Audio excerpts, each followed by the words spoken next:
You don't belong here, and you certainly don't touch me." The sound of the slap echoed through the first-class cabin, like a gunshot silencing every passenger on Flight 902. Tiffany, the senior purser, stood trembling with rage, her hand still raised. Opposite her, holding a bruised cheek, was a woman in a generic hoodie and sweatpants, who hadn't said a word about who she really was. Tiffany thought she was putting an unruly economy passenger in her place. She didn't know she had just assaulted Julianne Dubois, the owner of the very airline she was standing on. And what happened next would change aviation history. The fluorescent hum of JFK's Terminal 4 was usually a sound that brought Julianne Dubois peace. It was the sound of commerce, of movement, of the empire she had built from the ground up. But today, standing near the entrance of the Regal Horizon first-class lounge, Julianne didn't look like the woman who signed the paychecks for 20,000 employees. She looked like a woman who had just rolled out of bed after a 3-day flu. She was wearing a charcoal grey oversized hoodie, black leggings that had seen better days, and a pair of worn-out sneakers. Her hair was pulled back in a messy bun, and she wore zero makeup. To the untrained eye, she was a nobody. Perhaps a student flying standby or someone who had gotten lost looking for the food court. And that was exactly the point. Julianne was conducting a ghost audit. Regal Horizon Airlines had recently received a dip in customer satisfaction scores, specifically regarding the attitude of the cabin crew on the prestigious New York to London route. The board wanted to hire external consultants. Julianne being the hands-on CEO, she was decided to see the rot for herself. She approached the frosted glass doors of the lounge. The receptionist, a young man named Kevin, who looked barely out of college, was busy typing on his phone. He didn't look up. "Excuse me," Julianne said, her voice raspy. "Checking in for Flight 902. Kevin glanced up, his eyes scanning her outfit with immediate disdain. He didn't see the woman who had negotiated the merger with Transatlantic last year. He saw a hoodie. "This is the first-class lounge, ma'am," Kevin said, his tone dripping with bored condescension. "Economy boarding is at gate B24. That's down the hall. Take a left, keep walking until you hit the wall." "I have a ticket for the lounge," Julianne said calmly, sliding her digital boarding pass across the marble counter. Kevin sighed a theatrical puff of air that ruffled his bangs. He snatched the phone, ready to point out her mistake. The scanner beeped a soft affirmative green. "Seat 1A. First class. Priority status diamond." Kevin froze. The machine didn't lie, but his eyes refused to believe it. He looked at the screen, then back at Julianne's sneakers. "System glitch," he muttered mostly to himself. "Look, the system says you're clear, but we have a dress code in here. Smart casual. You're strictly casual." The dress code was abolished in 2021 to promote inclusivity, Julianne corrected him, reciting the very memo she had written. "As long as the clothing is clean and not offensive, entry is permitted for ticket holders." Kevin narrowed his eyes. "You know the policy better than I do." "Look, I'm doing you a favor. The people inside, they aren't your crowd. You'd be uncomfortable. Just go to the gate." Julianne felt the first prickle of heat in her chest. It wasn't just the rejection. It was the assumption. "I'll take my chances, Kevin. Scan me in or call the duty manager." He hesitated. The threat of a manager usually worked on grifters, but this woman held her ground with a strange, quiet weight. Reluctantly, he pressed the button to open the gates. "Fine, but don't cause trouble. We have VIPs in there today." Julianne walked past him, suppressing a smirk. "You have no idea," she thought. Inside the lounge was a sanctuary of beige leather and soft jazz. Julianne found a secluded corner and sat down. She observed. The service was efficient, but cold. And then she saw her. Tiffany St. James. Tiffany was the flight service director for Flight 902. She was a legend at Regal Horizon, but not necessarily for the right reasons. She was tall, blonde, and immaculate, wearing the signature Navy uniform tailored to within an inch of its life. She walked through the lounge, not like an employee, but like a runway model who happened to be serving champagne. Julianne watched as Tiffany fawned over a man in a bespoke suit, Senator Bill Halloway, a frequent flyer. She laughed at his jokes, touched his arm, poured his scotch with a flourish. Then Tiffany turned, and her eyes landed on Julianne in the corner. The smile vanished instantly. It was like a shutter coming down. Tiffany marched over her heels, clicking aggressively on the parquet floor. She didn't offer a menu. She didn't offer a hot towel.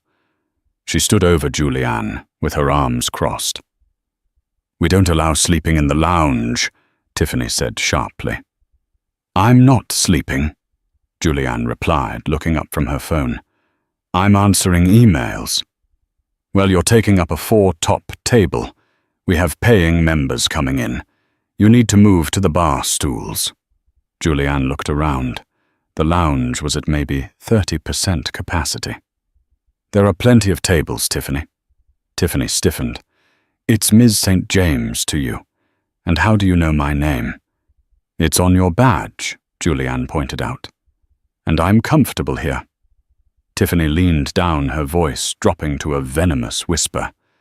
"Listen, I don't know how you got a ticket points lottery or sugar daddy, but you are distinctively lowering the property value of this room. Don't make me call security." Julianne met her gaze. She saw the prejudice burning there, bright and ugly. Tiffany didn't see a customer. She saw an intruder in her perfectly curated world. "I wouldn't do that if I were you," Julianne said softly. Tiffany scoffed, spinning on her heel. "Enjoy the seat while it lasts. You'll be dealing with me for 7 hours over the Atlantic. Good luck." As Tiffany stormed away, Julianne pulled out her phone and opened a specific app, the internal HR grading portal. She found the file for St. James Tiffany. Under Employee Notes, she typed a single line: Strike 1.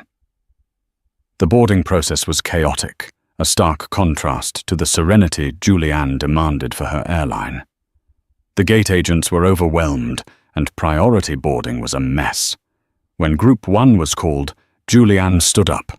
She was immediately cut off by a man carrying a Tumi garment bag. He didn't even look at her. He just physically blocked her path with his shoulder. "Priority only, sweetheart," he muttered, not breaking stride. Julianne took a deep breath. She joined the line. When she reached the scanner, the gate agent, a harried woman named Sarah, barely glanced at her passport. "Zone 1. Sarah read, pausing. She looked at Julianne's hoodie, then at the ticket. She frowned. She picked up the phone. "Yeah, Mike, can you check seat 1A? I think we have a duplicate." "No. It's valid." "Okay." She hung up and handed the ticket back to Julianne with a suspicious glare. "Go ahead." No "have a nice flight," no smile, just suspicion. Julianne walked down the jet bridge. The cool air of the aircraft hit her the familiar scent of recycled air and expensive leather. This was her favorite place in the world, usually. She stepped onto the plane. To the left was the cockpit. To the right, the sanctuary of First Class 12, lie flat suites with sliding privacy doors. Standing at the door was Tiffany St. James, greeting passengers. "Senator Halloway, so good to see you again." She beamed, practically bowing as the politician boarded. Vanderbilt love the scarf, Hermes. Vintage darling, the older woman replied. Stunning. Then Julianne stepped up. Tiffany's smile dropped into a flat line. She physically blocked the aisle for a second, pretending to adjust a magazine rack, forcing Julianne to stop. Boarding pass? Tiffany demanded handout. She hadn't asked anyone else. Julianne handed it over. Tiffany studied it like she was looking for a forgery. She held it up to the light. Finally, she shoved it back. 1A. Front left. Overhead bins are full, so you'll have to check that bag. Julianne looked at the empty overhead bins. They look empty to me. Reserved for crew equipment? Tiffany lied smoothly. Check it or hold it. I'll hold it, Julianne said, squeezing past Tiffany. As she passed, Tiffany muttered something under her breath. It sounded like trash. Julianne settled into seat 1A. It was a prime spot offering the most privacy. She placed her modest backpack under the ottoman. She waited for the pre-departure drink service. It was standard protocol champagne orange juice or water offered within 5 minutes of seating. 5 minutes passed. 10. She watched Tiffany pour champagne for Senator Holloway in 1B. She watched a junior flight attendant, a nervous girl named Becky, handing out hot towels to the second row. Julianne pressed the call button. A soft ding echoed. Tiffany, standing in the galley just 6 feet away, ignored it. She was chatting with the pilot, Captain Sterling, who had ducked out to grab a coffee. "Oh, Robert, you have to come to the Hamptons this weekend," Tiffany was saying, twirling a lock of hair. "My friend is hosting a white party." "Sounds tempting, Tiff." The captain laughed. He was a good pilot, Julianne knew. Captain Robert Sterling had a spotless record, but he was known for being too loose with his crew. Ding! Julianne pressed it again. Tiffany rolled her eyes audible, even from the seat. She broke away from the captain and marched over to Julianne, leaning over the privacy divider. "Yes." She didn't ask, "How can I help you?" Just yes. "May I have some water, please?" Julianne asked. "We are in the middle of boarding," Tiffany snapped. "It's a safety hazard to serve drinks right now." "You just served the gentleman in 1B champagne," Julianne noted, gesturing to the senator. "The senator is a platinum member, and he knows how to handle a glass. I don't need you spilling water on my upholstery before we even take off. You'll get service when we're in the air. Turn off the call light." Tiffany reached over and aggressively pressed the button to cancel the light, her manicured nail nearly scratching Julianne's face. Julianne sat back, her heart rate climbing. This wasn't just poor service. This was active hostility. She pulled out her phone again. Strike 2. The plane pushed back. The safety video played a video Julianne had approved personally. As the plane taxied, Julianne closed her eyes. She needed to maintain her cover. If she revealed herself now, she wouldn't see the full extent of the rot. She needed to see how Tiffany treated her during the meal service. But she had no idea that the meal service would be the least of her problems. The plane leveled off at 30,000 feet. The seatbelt sign pinged off. Julianne retrieved her laptop. She had important work to do regarding the acquisition of a fuel logistics company. She opened the spreadsheet. "Excuse me." It was Tiffany. She was standing in the aisle holding a white tablecloth. "Tray table," she commanded. Julianne lowered the table. Tiffany threw the tablecloth down, not bothering to smooth it out. "Chicken or beef?" Tiffany asked, looking at the ceiling. "What is the preparation? It's airplane food. Chicken or beef?" "I'll have the chicken," Julianne said. "We're out of chicken." Julianne blinked. "You haven't taken orders from anyone else yet. I'm in seat 1A. Senator Holloway pre-ordered the last chicken," Tiffany lied. "Beef it is." She dropped the tray with a heavy thud. Wine sloshed over the rim of the cheap glass. She had provided not the crystal stemware the other passengers had. "I didn't ask for wine," Julianne said. "I don't drink alcohol on flights. It comes with the meal. Don't waste it." Tiffany walked away. Julianne looked at the meal. It was cold. The bread roll was rock hard. It was clearly a leftover tray from a previous flight or a crew meal, not the first-class menu. Julianne had had enough of the passive aggression. She needed to test the limits. She needed to see if Tiffany would cross the line from rude to actionable. She stood up and walked toward the galley. Tiffany was there, eating a fresh salad out of a first-class bowl, laughing with Becky. When she saw Julianne, she stopped chewing. "Sit down," Tiffany barked. "The seatbelt sign is... The sign is off, Tiffany," Julianne said, her voice firming up. The raspy flu voice was gone. This was the voice that commanded boardrooms. "I need to speak to you about the service." Tiffany put her fork down. She wiped her mouth slowly. She turned to Becky. "Becky, go check the economy cabin." "But I..." "Go." Becky scrambled away, closing the curtain behind her. Tiffany turned to Julianne, crossing her arms. She stepped close, invading Julianne's personal space. "Listen to me, you affirmative action hire." Tiffany hissed, the mask completely off. Julianne froze. The air in the galley seemed to vanish. "Excuse me. You heard me." Tiffany sneered, her voice low and dangerous. "I know your type. You scrape together a few miles or you complain until you get an upgrade, and then you come up here thinking you own the place.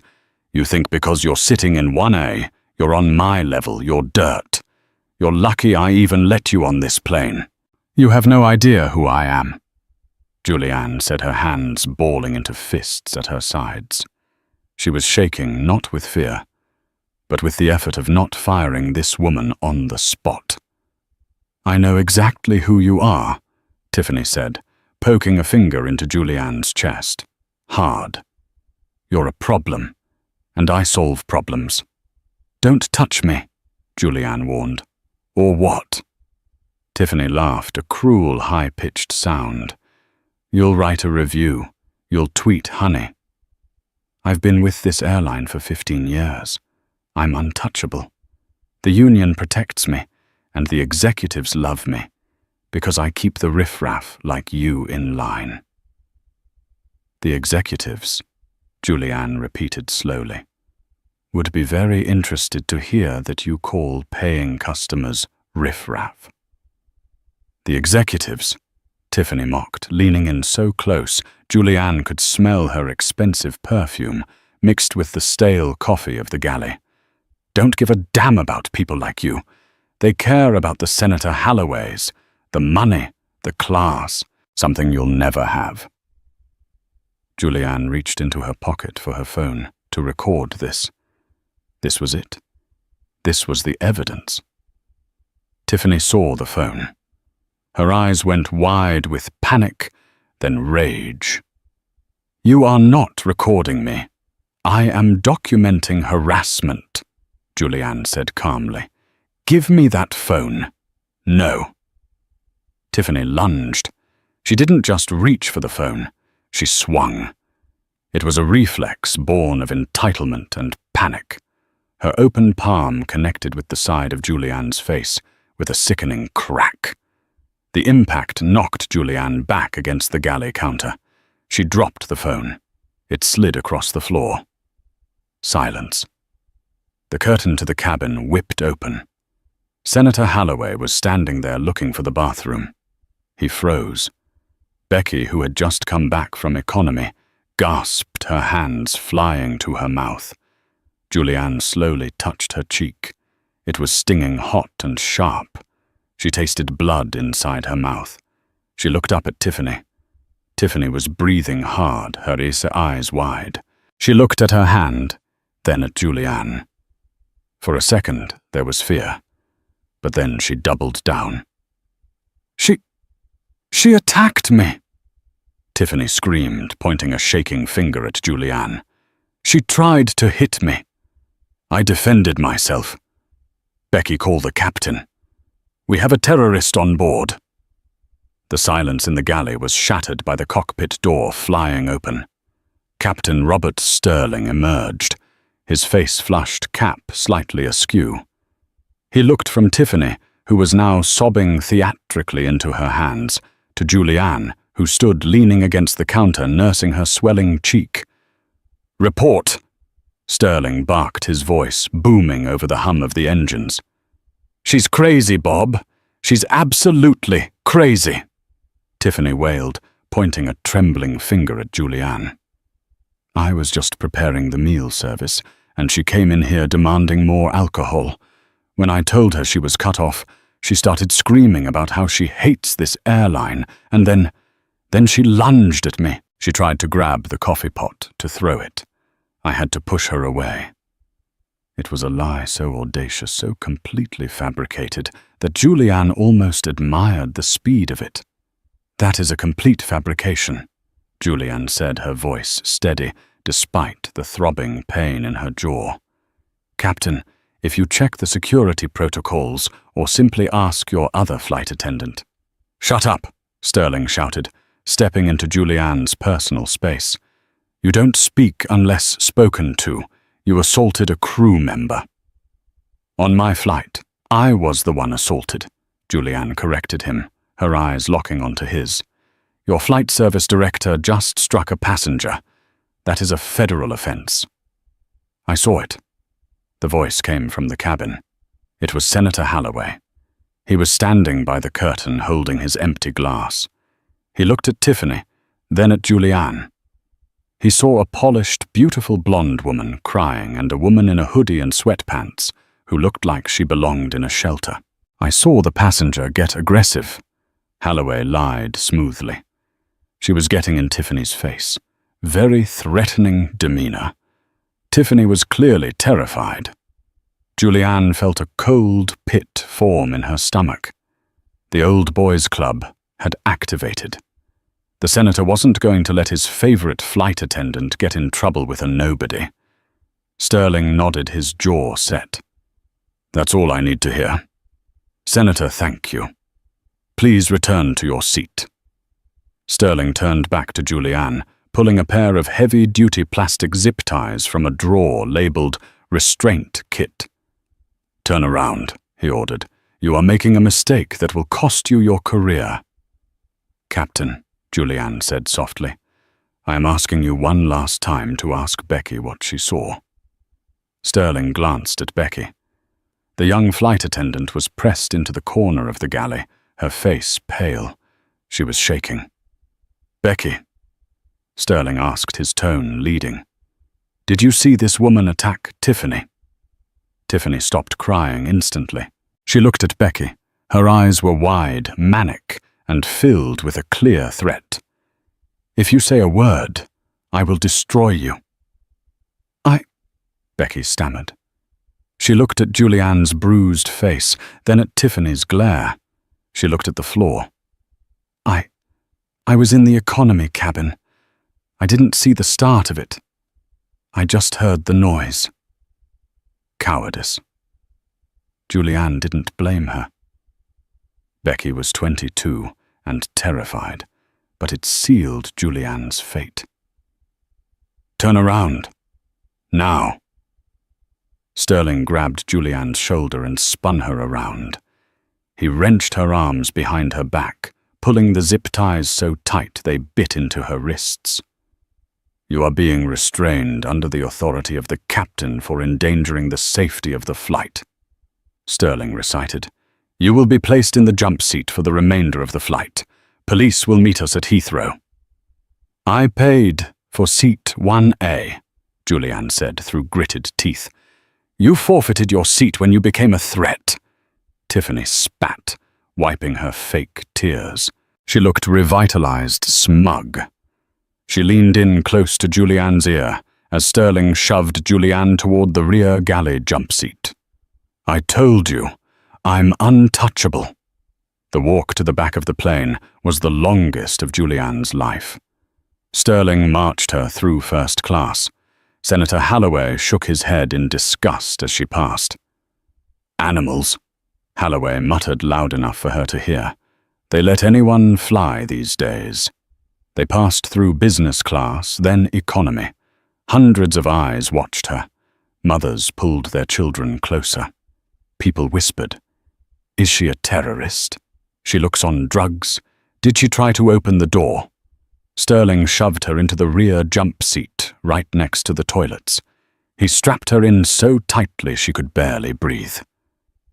"If you make a sound," Sterling warned, "I will gag you. Do you understand?" Julianne looked at him. She didn't cry. She didn't beg. She just memorized his face. "I understand perfectly, Captain Sterling. I am taking notes." He scoffed and walked away, heading back to the front to comfort Tiffany and drink coffee with the senator. For the next 5 hours, Julianne sat in the jump seat. Her wrists bled where the plastic dug in. Her cheek throbbed. Passengers waiting for the bathroom stared at her like she was a zoo animal. But inside, Julianne wasn't suffering. She was planning.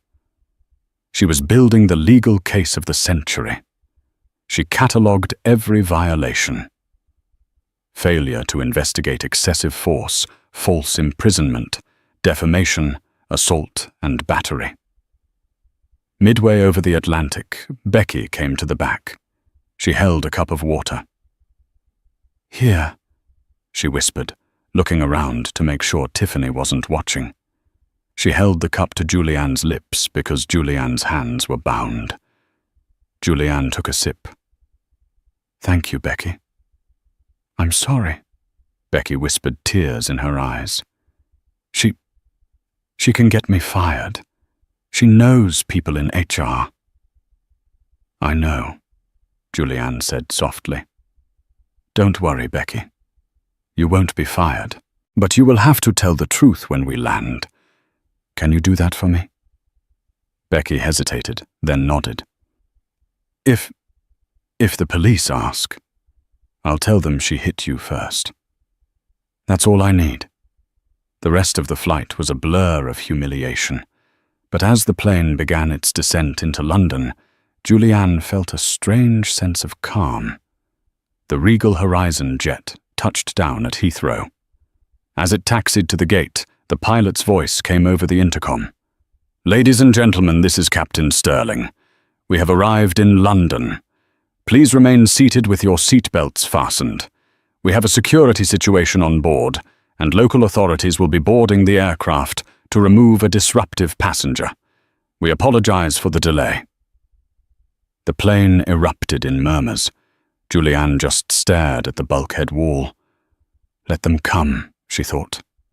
Let them all come. The cabin door opened. The cool, damp air of London rushed in, mixed with the flashing blue lights, reflecting off the wet tarmac outside. 3 officers from the Metropolitan Police boarded. They were armed, serious, and wearing high-visibility jackets. They weren't taking chances. The report from the cockpit had likely said, "attempted cockpit breach," or "violent assault." Tiffany was waiting for them at the front. She had refreshed her makeup, but left her eyes slightly red to play the victim. "She's in the back," Tiffany told the lead officer, Sergeant Miller. "She's violent. Be careful." "We'll handle it, ma'am," Miller said. They marched down the aisle. The passengers craned their necks to see the show. When the officers reached the rear galley, they found Julianne sitting calmly, despite the zip ties cutting off her circulation. "Ma'am, I am Sergeant Miller with the Metropolitan Police," the officer said, his hand resting near his taser. "I need you to stand up slowly." "I would love to," Julianne said, "but I am strapped in." Miller unbuckled the seatbelt. He hauled her up. "You are under arrest for suspicion of endangering an aircraft and assault. You do not have to say anything. But it may harm your defense if you do not mention when questioned something which you later rely on in court. They swapped the plastic zip ties for metal handcuffs. The cold steel clicked shut. "Am I being charged?" Julianne asked. "You're being detained for questioning," Miller said. "Move." They escorted her off the plane, the entire length of the aircraft. This time the passengers didn't just whisper, some booed. "Trash!" someone yelled. "Lock her up!" As she reached the front, she saw Tiffany standing with Captain Sterling and Senator Holloway. They were a united front of smug superiority. Tiffany caught Julianne's eye. She smiled a tiny, imperceptible curl of the lip. "I won," the smile said. Julianne paused for a fraction of a second. She didn't look angry. She looked disappointed.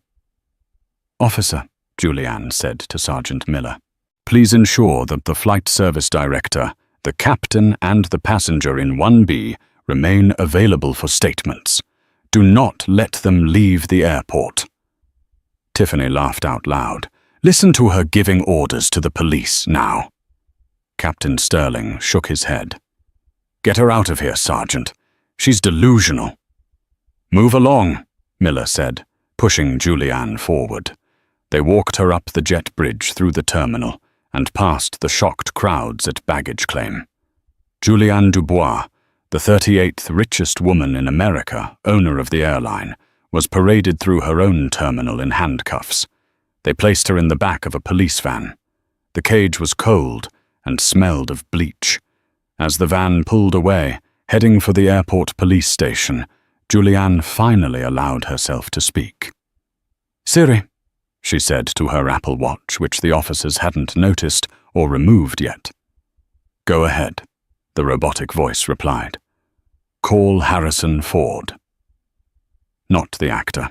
Harrison Ford was the chief legal officer of Regal Horizon Airlines, a shark in a suit who had once sued a country and won. The watch dialed. It rang twice. "Julianne!" Harrison's voice was confused. "It's 3:00 a.m. in New York. Why are you calling me? And why is the background noise a siren?" "Harrison," Julianne said, her voice turning into cold iron. "I'm currently in the back of a police van at Heathrow. I have been arrested on flight 902. "What?" Harrison sounded like he had fallen out of bed. "Arrested for what?" "Assaulting an employee. Apparently I am a terrorist." Julianne, stop joking. "I wish I were. Listen to me carefully. I want you to wake up the board of directors. I want the entire London legal team at the Heathrow police station within 20 minutes. And Harrison." "Yes, ground flight 902. No one gets off that plane or leaves the terminal. Freeze the crew's schedules.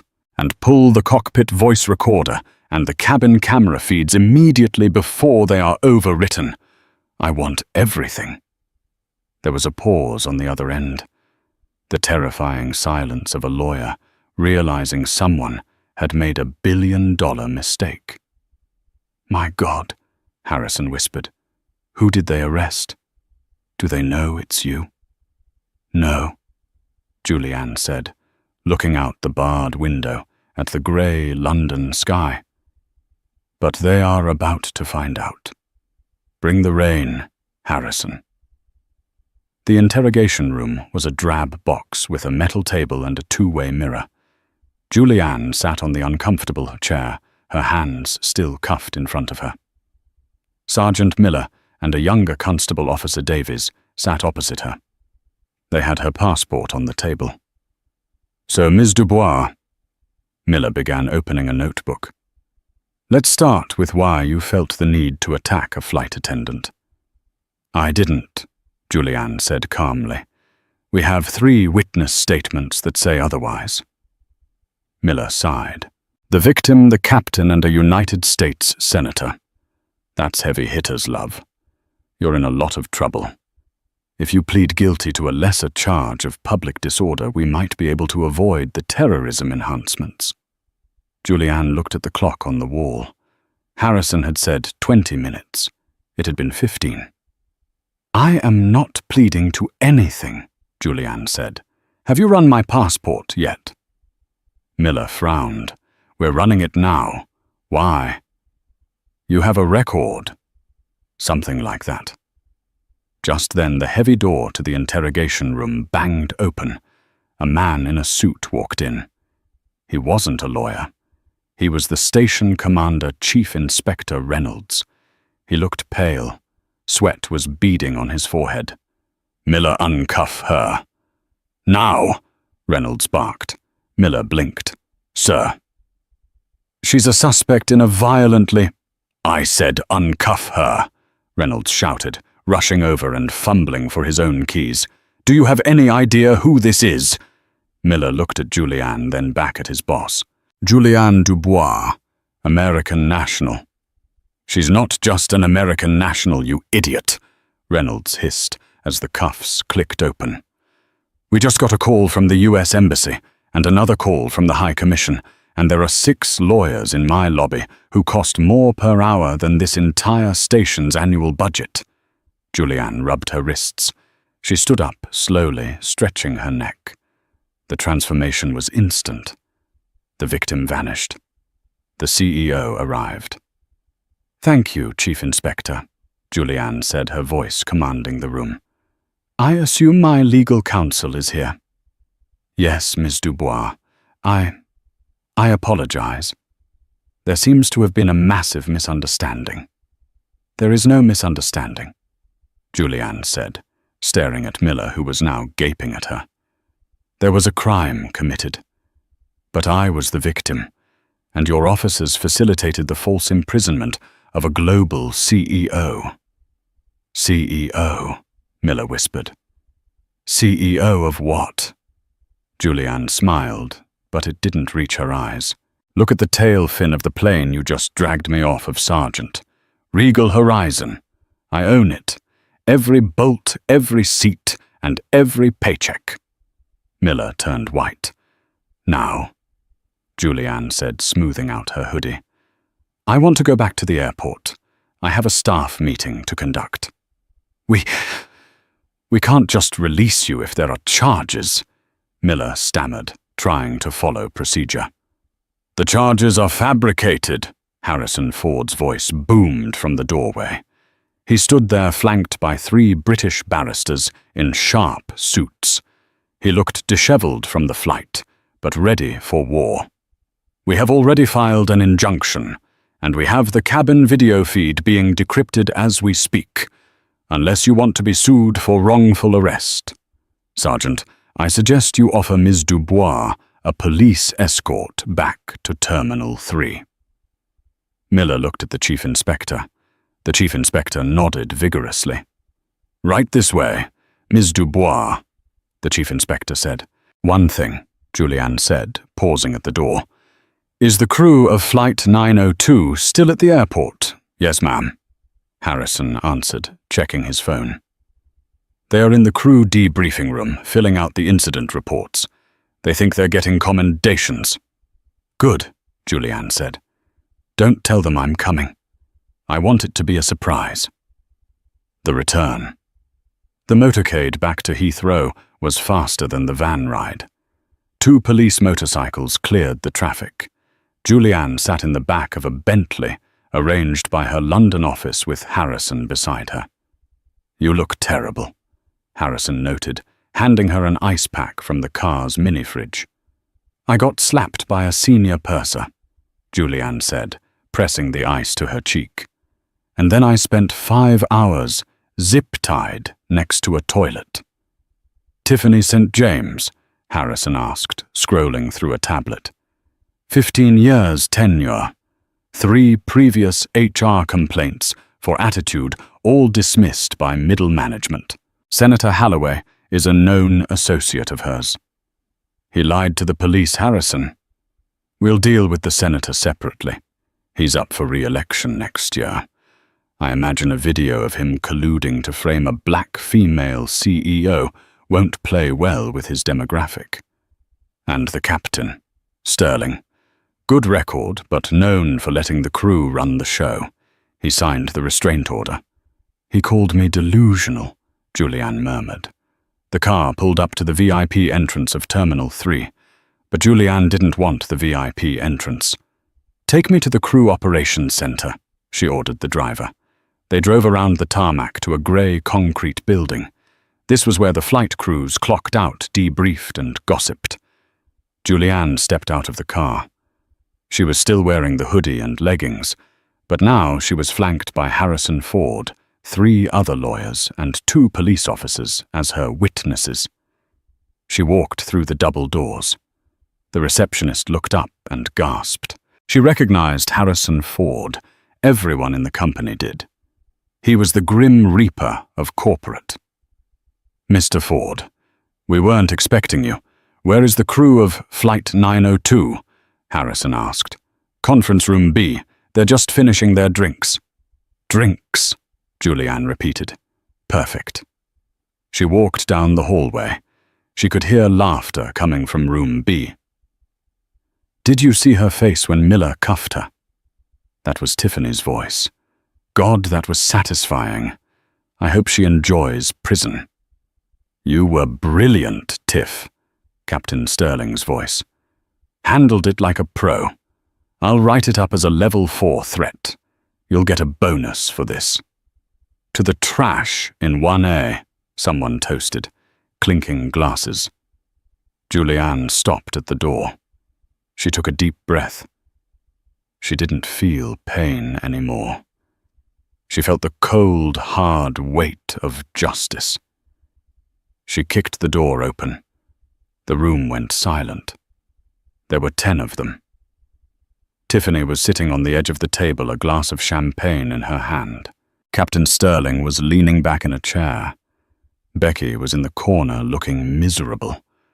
They all looked at the door. They saw Julianne.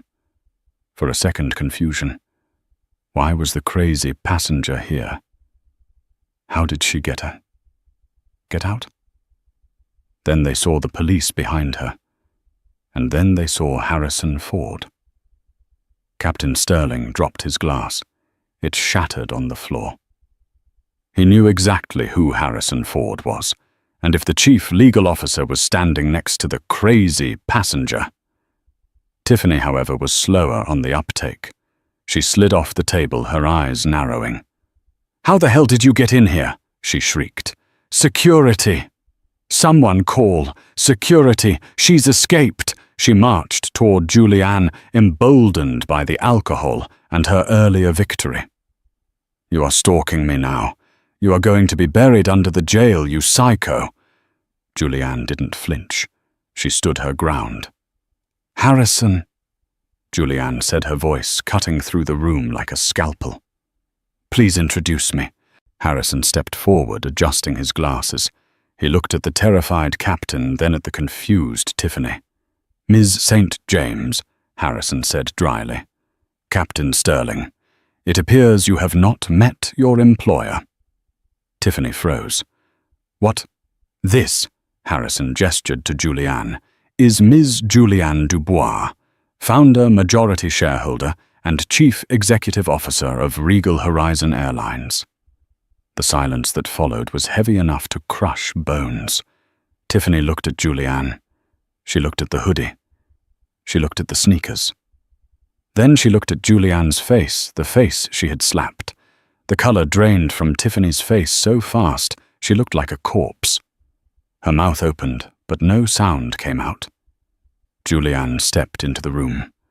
She walked slowly toward the table. The other crew members scrambled back, pressing themselves against the walls, desperate to distance themselves from Tiffany. Julianne picked up the bottle of champagne Tiffany had been drinking from. She looked at the label. "You're celebrating," Julianne said. "Tell me, Tiffany, what exactly are we celebrating?" I... Tiffany stammered. Her knees were shaking. "Ms. Dubois, I swear I didn't know." You didn't know I was the CEO, Julianne asked. So if I were just a regular black woman in a hoodie, slapping me would have been acceptable. Lying to the police would have been fine. No, I mean, it was a mistake. You were aggressive. Tiffany tried to pivot, but the lie died in her throat under Julianne's stare. Julianne turned to the captain. Captain Sterling, you have flown for me for 12 years. You have a pension. You have stock options. Ms. Dubois, Sterling choked out. Standing up, I was misled. I followed the purser's account. You restrained a passenger without investigation. You ignored a request for water. You allowed a hostile work environment. And you conspired to file a false police report. Julianne turned back to Harrison. Harrison, do we have the paperwork? Drafted on the ride over, Harrison said, pulling a stack of documents from his briefcase. Julianne looked at the room. Captain Robert Sterling, you are fired effective immediately. You lose your pension. We are also filing a report with the FAA and the CAA to have your pilot's license revoked for negligence. Sterling slumped into his chair, burying his face in his hands. Tiffany St. James, Julianne said, turning to the woman who was now trembling violently. Please! Tiffany begged, tears streaming down her face. Real tears this time. Please, Ms. Dubois. It's my whole life. I have a mortgage. I'm sorry. I'll do anything. I'll apologize publicly. Julianne leaned in close, just as Tiffany had done in the galley. You touched me, Julianne whispered. You humiliated me, and you tried to put me in a cage. Julianne stood back. You are fired. You are banned for life from flying Regal Horizon. And Sergeant Miller, the police officer, stepped forward. Ma'am, I would like to press charges now, Julianne said. Assault, battery, perjury, and making a false report. Miller pulled out his handcuffs. Tiffany St. James, you are under arrest. As the cuffs clicked onto Tiffany's wrists, the same sound Julianne had heard an hour ago, Tiffany let out a wail of despair. Julianne turned to the rest of the crew. They were terrified. Her eyes landed on Becky. Becky, Julianne said. The young girl flinched. Yes, Ms. Dubois. You were the only one who showed me kindness. You gave me water when I was bound.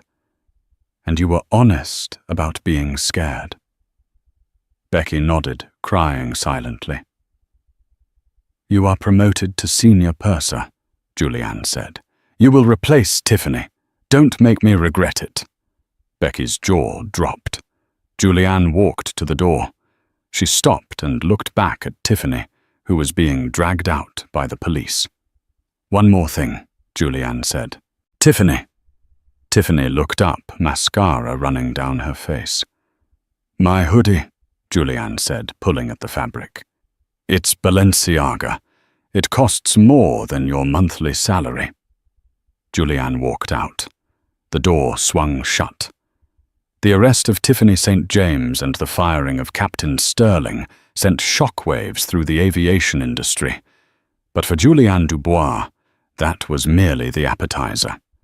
The main course was Senator Bill Halloway. 24 hours after the incident, the story hadn't yet hit the mainstream news. Julianne's legal team had kept a tight lid on the arrest reports to prepare their strategy. Senator Halloway, however, made a fatal miscalculation. He assumed Julianne was just a rich woman who would want to avoid a scandal. He thought he could spin the narrative before she did. On Tuesday morning, Senator Halloway appeared on The Daily View, a popular morning talk show. He sat comfortably in the studio chair, looking every inch the concerned statesman. It was terrifying, frankly.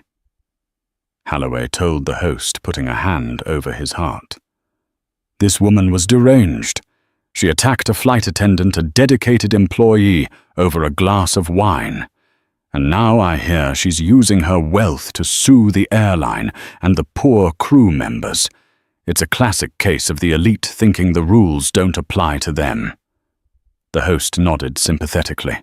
"And you witnessed this yourself, Senator." "I did. I was sitting right there. I saw the fear in that flight attendant's eyes. I stand with the working class, not the billionaires who think they can buy justice." In her penthouse apartment in Manhattan, Julianne watched the television with a cold cup of coffee in her hand. Harrison Ford stood next to her, checking his tablet.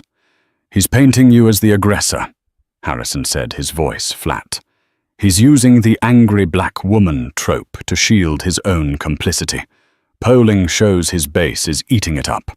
He's lying on national television," Julianne said, her eyes never leaving the screen. "He's doubling down on the perjury. We have the cabin video, Julianne. The decryption finished an hour ago. The audio is crystal clear. It shows Tiffany slapping you. It shows Holloway laughing about it. It shows him telling the police you were the aggressor. Is it ready for broadcast?" "It's 4K quality." Julianne set her coffee down. "Don't just release it to the press, Harrison. That's too slow. Buy the ad slot." Harrison looked up, raising an eyebrow. "The ad slot. The commercial break for the Daily View. Buy the next available regional and national slot. I want that video playing immediately after his segment." "That will cost a fortune." "I have a fortune, Harrison. Burn him." 10 minutes later, Senator Holloway finished his interview. He was smiling, shaking the host's hand, feeling confident that he had crushed the potential scandal. The show cut to commercial. "We'll be right back with a cooking segment," the host announced. "But first, a message from Regal Horizon Airlines." Holloway paused in the green room, watching the monitor. He expected a generic ad about legroom or tropical destinations. Instead, the screen went black. White text appeared. "The truth about Flight 902. Then the footage played. It wasn't edited. It was raw. The angle was from the ceiling camera above the galley. It showed Julianne standing calmly. It showed Tiffany screaming. It showed the Saab clear as day. The sound of the impact crack echoed through millions of living rooms across America. Then the video cut to the aftermath. It showed Senator Holloway walking into the galley. Audio from TV. "I saw the passenger get aggressive." Holloway's voice lied on the recording. Then the video showed Holloway sipping champagne while Julianne was zip-tied in the back. It showed him joking with Captain Sterling. Animals. They let anyone fly these days. The video ended with a simple graphic. Regal Horizon Airlines stands for truth.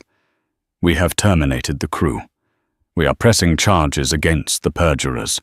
Justice is not for sale. In the green room, Holloway dropped his water bottle. His face went grey.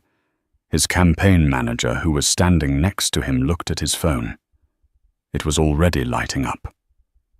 "Senator," the manager whispered, horrified. "Twitter just crashed." "Hashtag Holloway lied is the #1 trend in the world. They're calling for your resignation." Holloway scrambled for the door, but the producers of the Daily View were already there. They weren't there to congratulate him. They had cameras. They wanted a reaction to the video that had just aired on their own network. "Senator." "Did you lie about the assault?" a reporter shouted. "Senator, why did you frame an innocent woman?" Holloway pushed past them, sweating profusely. "No comment. It was a confusing situation. The video is doctored." But it was over. By that afternoon, the Department of Justice announced an investigation into Senator Holloway for obstruction of justice and making false statements to federal agents. By evening, his party had pulled his funding.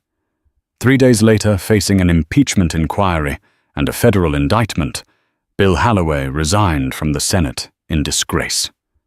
He lost his seat. He lost his pension.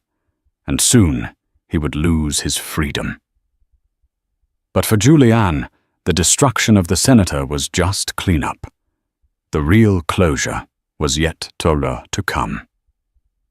6 months later. The courtroom in London was packed. It was the trial of R.V. St. James. Tiffany sat in the defendant's box. She looked nothing like the polished, arrogant woman from the first-class lounge. Her roots had grown out. Her face was gaunt, and she wore a cheap, ill-fitting grey suit. She had spent the last 6 months on bail, unable to find work. Her name toxic in every industry.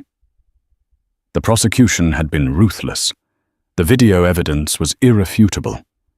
The testimony of Becky, the former junior flight attendant, now turned star witness, had been damning. Julianne sat in the gallery. She didn't need to be there, but she wanted to see it through. Tiffany's defense lawyer had tried to argue extreme stress and toxic workplace culture, but the judge wasn't having it. "Will the defendant please stand?" Judge Archibald Thorne commanded. Tiffany stood up, her legs shaking. "Tiffany St. James!" The judge began peering over his spectacles. "You held a position of trust and authority. You abused that trust in the most vile manner. You assaulted a passenger physically and emotionally.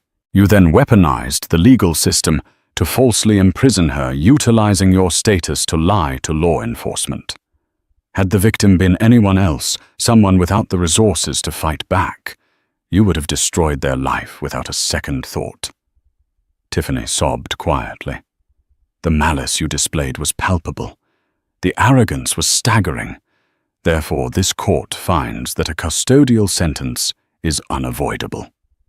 Tiffany gasped. Her knees buckled. "For the charge of common assault, I sentence you to 6 months. For the charge of perverting the course of justice, which is a strike against the very heart of our legal system, I sentence you to 3 years. These sentences are to run consecutively." 3.5 years. "Take her down," the judge ordered. 2 bailiffs stepped forward. They cuffed Tiffany's hands behind her back, just as she had done to Julianne.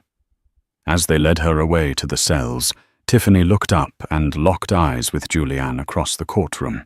There was no hate left in Tiffany's eyes, only regret. Total crushing regret. Julianne didn't smile. She didn't gloat. She simply nodded, a silent acknowledgement that the balance had been restored. Julianne walked out of the Old Bailey into the bright London sunlight. Harrison Ford was waiting by the car. "It's done," Julianne said. "Justice is served," Harrison agreed. "Holloway took a plea deal yesterday, 2 years in federal prison. Sterling lost his license permanently and is currently working as a dispatcher for a trucking company in Ohio." "And the airline?" Julianne asked. "Customer satisfaction is up 40%. The new blind service training program you implemented is the industry gold standard. Becky is doing a phenomenal job as the new face of the cabin crew training." Julianne smiled. "Good. Take me to the airport, Harrison." "Heading home?" "No, I have a flight to catch. I'm going to Tokyo to inspect the new routes." "Private jet?" Harrison asked. "No," Julianne said, opening the car door. "Commercial. Flight 808, economy class." Harrison laughed. "You're doing another ghost audit." "Always Harrison, but I think this time I'll wear a suit." 1 year later, the commercial plays on a screen in Times Square. It opens with a shot of a diverse group of passengers boarding a Regal Horizon jet. The music is uplifting. The camera pans to a flight attendant. It's Becky. She looks confident, professional, and kind. She is helping an elderly woman with her bag. The voiceover is Julianne's voice. "At Regal Horizon, we don't look at your clothes. We don't look at your title. We look at you, because the sky belongs to everyone." The screen fades to the logo. Below the screen on the busy New York sidewalk, a woman in a hoodie and sneakers stops to watch it. She smiles, adjusts her backpack, and disappears into the crowd, just another face in the city, but the most powerful woman in the sky. The karma had hit hard. The lesson had been learned, and the airline that once judged people by their cover was now the gold standard of the skies. Wow, I don't think Tiffany or Senator Holloway will ever recover from that, and honestly, they got exactly what they deserved. It's a powerful reminder that you should never judge a book by its cover, and you certainly shouldn't slap someone just because you think you have more power than them. Julianne didn't just win a lawsuit, she changed the entire culture of her company. If you enjoyed this story of high-flying drama and satisfying karma, please smash that like button. It really helps the channel grow. And if you want to see more stories about arrogant people getting a reality check, make sure to subscribe and hit the notification bell so you never miss a video. What would you have done if you were Julianne? Let me know in the comments below. Thanks for watching, and I'll see you in the next story.